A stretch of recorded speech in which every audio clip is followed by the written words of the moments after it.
much as I thought I could plan a podcast, that is not going to happen. I do not have the mindset to sit here.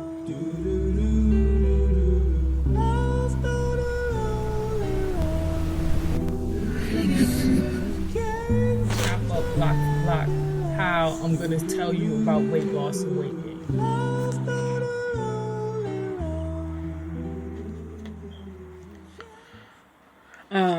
Hi. The time is 11:47 p.m. The date is December 20th, 2021, and welcome to Early in the AM with Isha. This is my second entry for tonight. Just as I was finishing out my first entry, the one about the Black matriarch and other Black experiences, I started thinking about what I was talking about, obesity and being stuck. And that's what it is. This whole epiphany of thought popped up in my head. I was like, why didn't I speak on this before? That's what it is. It's movement versus being stuck. The feeling of not being able to keep up. And it tends to transcend emotionally, psychologically. It attacks the senses and the members. It's almost like you have a group of people who are stuck in time. And they seem to age away and downward from the excellence of the Black culture that exceeds upward and forward into the future. It's like whenever you're watching a heartbeat machine, and then when you see the heartbeat hit, and it's like this V drop. And then it's like one side would be the stuck culture that's aging into the past. And then the other part would be the youth that are ascending into the future. And I've experienced this firsthand. It is terrifying, it's ugly, and it's scary. It's like witnessing your mortality second after second. Watching yourself die minute after minute. Watching yourself not be able to enjoy anything that isn't a part of the past. Finding yourself reverting back into your memories to enjoy things you've already experienced. And then when you're confronted by youth to do something with yourself in the now, do something better, you're just like that wine in that bottle and you refuse to leave the bottle. It's like, if I even enjoy anything in your bottle, I'm going to break it, spill everywhere. Is it worth it? That freeing air for 5 minutes will destroy my life. What do I do? And I'm like stuck in time. And you are not. It's very upsetting. It's scary. It's like everything about me ages over with this old yellow butter type of essence in the spirit. The butter smells rancid. But I'm so used to it, it doesn't smell to me. It's very offensive to you. You smell like light whiffs of olive oil, which is definitely a totally different branch in life. The issues that doctors warn you about the Black experience that's in the stuck culture, about the diabetes, not the diabetes that you see them, they catch diabetes and then they're in commercials because they're bettering themselves.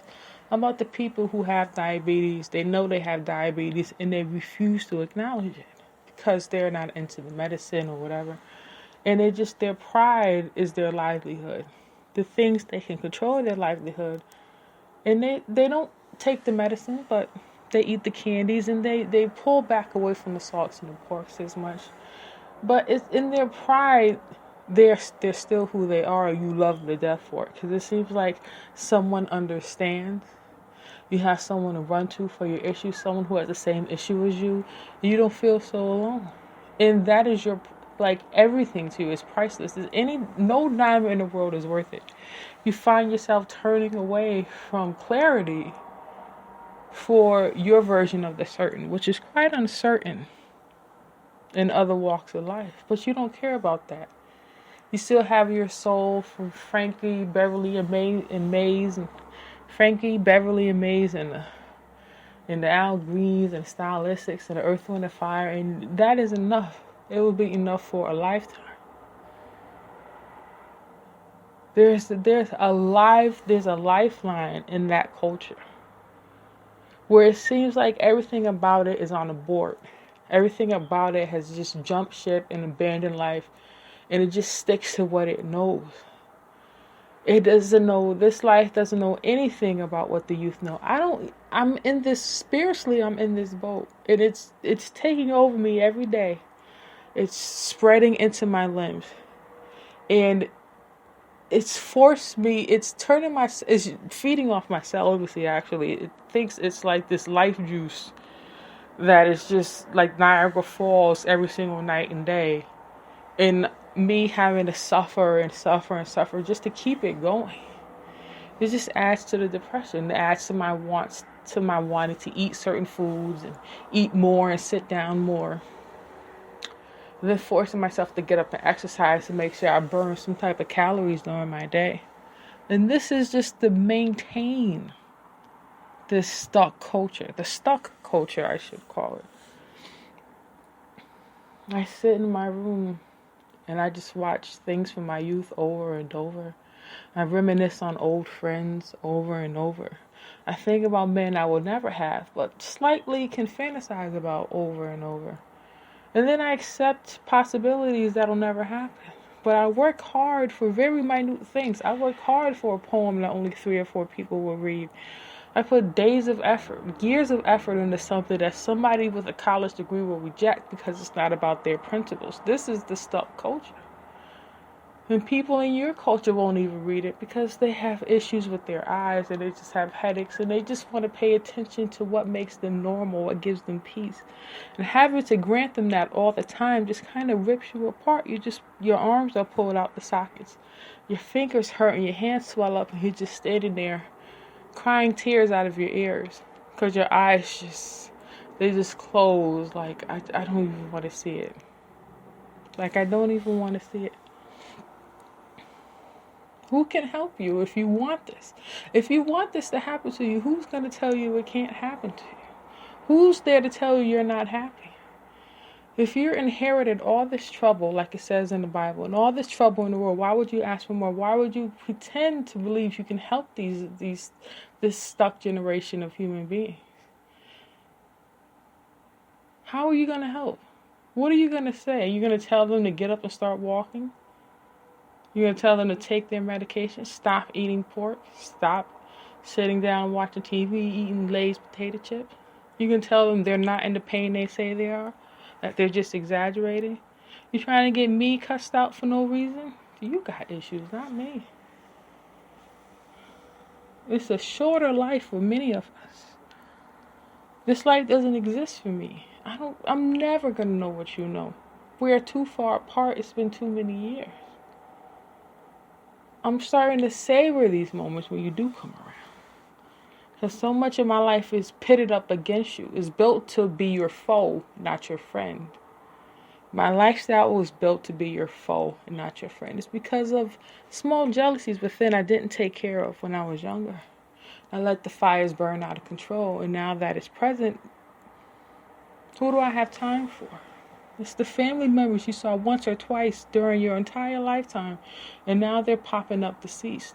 And you don't have any feelings, you don't know how to feel, but you know you're sad. But how are you going to feel sad in a body of sadness? If your entire being is sad, your spirit is sad, you're happy about your sadness, you're a sad person. Why would sadness not be your happiness? The fuck?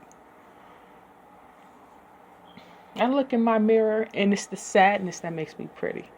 It's the arrogance, the stupidity, and the actual audacity to believe that you're sexy with all the misery you've caused in the lives of others.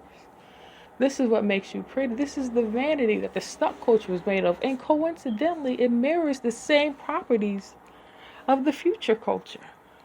They're just as vain as you are.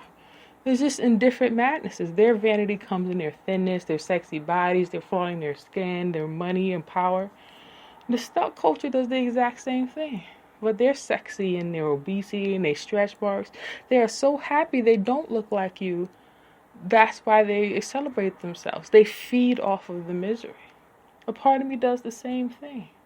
I can do it in quiet though. I'm very good at suffering in silence. And being so lost in my pain that I let helping hands pass me by.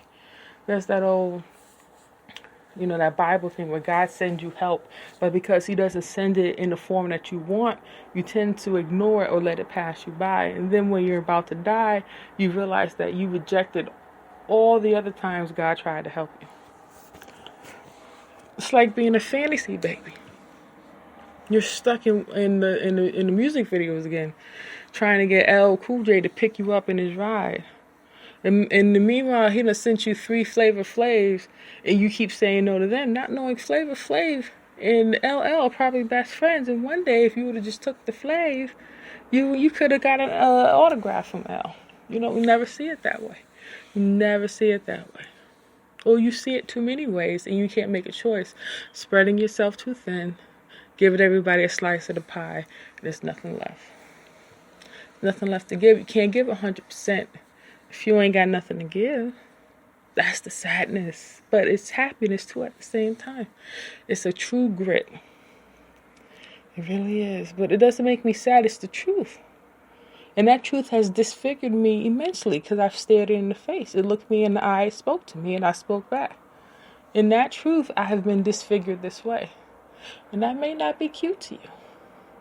But if you look in the magazines today, you'll see all kinds of obese people living in their truth. And it's the truth that keeps the original culture free from responsibility.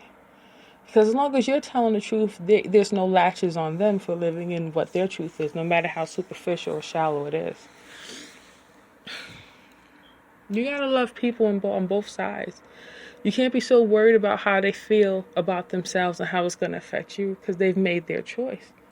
Can you coexist with them and not judge them like, oh my God, you're so unhealthy, you're not in shape? That's not your issue. That's my choice. If I can't read my poem in front of you without you worried about if I have high blood pressure, what's the need for me to read my poem in front of you for? The crime lies in the intent. If you keep crossing boundaries to rob me, obviously there's an issue. You're trying to combine this in some way. You're trying to get me to walk on legs that have, cracks and breaks in them. But in the end of the day, God willing, he'll forgive us and he'll keep the bridge up. He won't burn it down. And I pray to God that even, you're not feeling so good today, but I'm not trying to put any more pressure on you than you can handle. There's certain things I vent and there's certain things so deep in my gut, it comes out in gas. And I got more mouth than I got ass. And I've talked a whole lot longer than I've been fucking. So forgive me if you think that I'm being crass, but it's not. I'm just a black, strong sister in the stuck culture of life. Please don't treat me like I cannot move. That's all I wanted to say. I love you so much. Remember, happy holidays. See you when I see you. Talk to you later. As much as I thought I could plan a podcast, that is not going to happen. I do not have the mindset to sit here.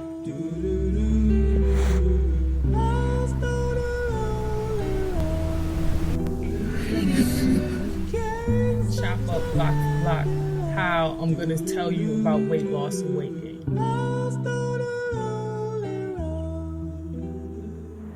Put on your favorite butt cheeks, put them on. These my favorite butt cheeks, and I'm gonna put them on. Put on your favorite butt cheeks, put them on. And these my favorite butt cheeks, and I'm gonna put them on.